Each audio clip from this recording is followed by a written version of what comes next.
My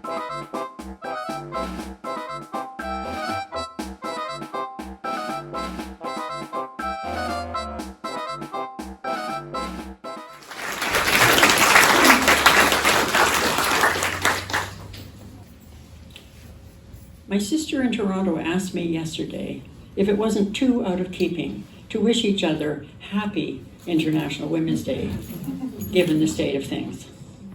Well, since happy might be a stretch for a lot of us, maybe it should be more like troubled International Women's Day, or disturbed International Women's Day, or melancholy International Women's Day, or at the very least, barely coping International Women's Day. Regardless, I thank you for coming out today to my talk, which I've called No Bras Burned. I was going to reference feminism, but I was afraid nobody would come because nobody wants to be a feminist anymore. It's an F word. And that's because we're in our post-feminist phase. Never mind that Canada ranks 36th in the Global Gender Gap Index. And that's down from 30th place in 2023. Based on our current trajectory, they say it's going to take 134 years to reach gender parity. Of course, by then, all the old feminists will be dead and buried, and along with their practical shoes, and nobody will give a shit about any of this. We're now in our post-feminist phase. Never mind that when it comes to retirement income, Canadian women receive 83 cents for every dollar men receive. And this gap hasn't budged since 1976. Never mind that one woman or girl is killed on average every other day somewhere in our country. Never mind that we've had to coin the word femicide to more accurately describe the phenomenon of the killing of females because they are female. But we don't need feminism anymore. I came of age during the heyday of second wave feminism, which had mustered quite a heady froth of steam by the time I attended my first consciousness raising group in Toronto in 1969 in the back rooms of the women's bookstore on Harbord Street. I'm told we're now awash in fifth wave feminism, although what happened to 3 and 4, I don't know. No other human rights movement has ever been parsed out this way. Yet when you think about it, waves might just be the perfect metaphoric delivery truck for feminism.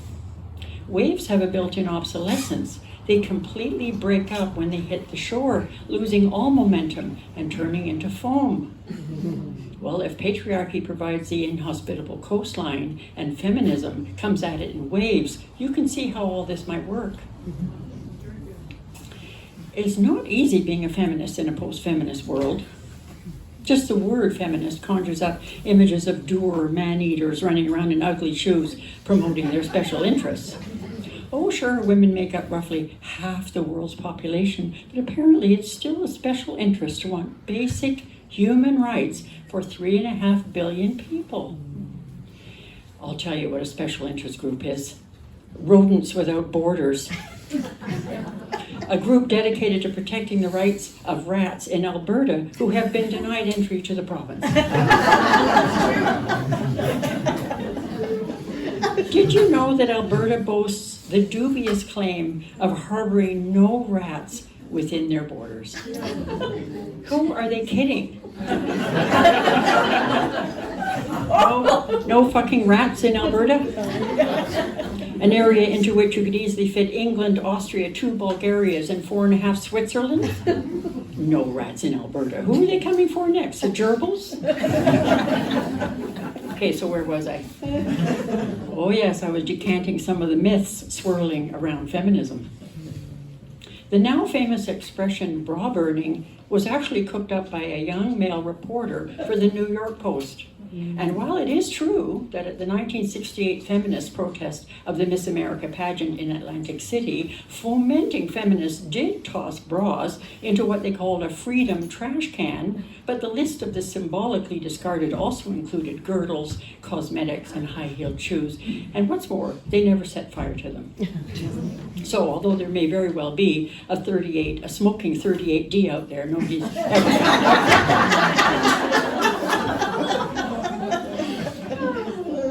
As for the rumored predilections of the feminist palate, the only documented case of feminists actually eating a man occurred in 1974 when a plane load of them went down on their way to a Birkenstock symposium. Went down over the Swiss Alps, and while awaiting rescue, the girls were forced to eat the male pilot, whose tough luck it was to have perished in the crash.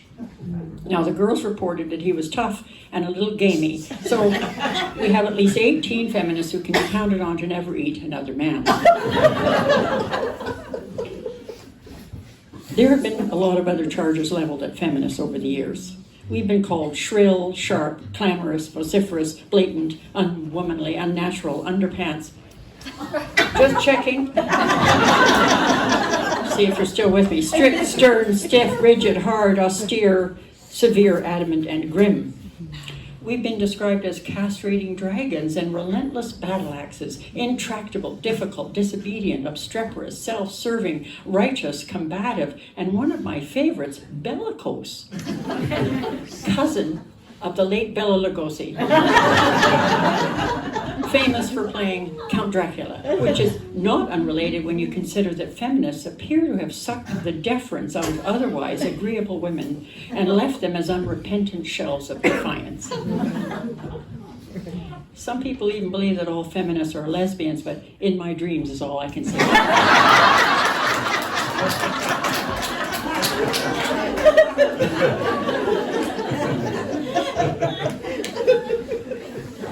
You know, in the late 1960s, my second wave friends and I had a wish list, a catalog, if you will, of things we were fighting for. And we perhaps naively expected that once the revolution had occurred, we'd have achieved at least some, if not all, of the ambitions on that list. Well, it would appear that the revolution has come to an end of sorts. The streets are empty of placard-waving women. Nobody's throwing underwear into trash cans. Women are busy obsessing about the latest weight loss, keto diet, anti-aging snake oil. And the trad wives movement has brides happily disappearing once again into their husbands' names. Even in the old feminists in my circle have retired their ire. Yes, it would seem as though a post-feminist armistice has been declared, all right. But still, don't you think the true acid test of whether we have earned the right to bask in the luminosity of post-feminism would be if we could check off even a few of the items on that fucking pesky list of objectives? Many have speculated as to why feminism remains such a tough sell, especially to younger women. My take on this is that women are afraid that feminism might lead them to be something we are profoundly and relentlessly trained to never be, and that is angry. Over the centuries, women have put a lot of effort into mitigating the risk of even being perceived as angry. And of course, we do this for good reason. Historically, women who failed to apply sufficient patriarchal Brill cream to flatten their bristly contours were jailed, committed to mental institutions, drugged into oblivion, and burned at the stake. We don't trust our anger. We muzzle and contain our outrage. We tamp down our querulousness. And even if we dare to feel even the thinnest edge of our wrath, we believe we must somehow quickly transform it into something more palatable, i.e. more feminine, in order for it to not get us killed.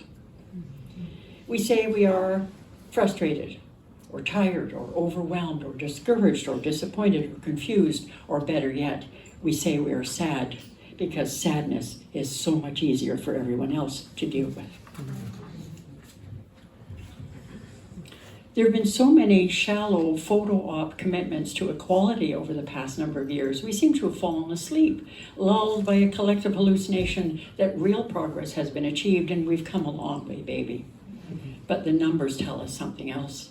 so do the very real and egregious events evolving south of our border and all around the globe. Women have been taken in by the lie, the mirage that we have come further than we actually have. We swallowed the patriarchal Kool-Aid and now believe that we have nothing real, no big thing to be rationally angry about. The Kool-Aid came laced with the visceral caution that if we express anger, we risk attracting violence. This idea that women's anger is fundamentally illegitimate and even dangerous is part of the patriarchal junk science that shores up the claim that vehement women are mentally ill. Anger is a vital part of a signaling system designed to alert us when something is wrong, in particular when we're being trespassed against. Anger gives us borders and limitations. It tells us where someone else ends and we begin.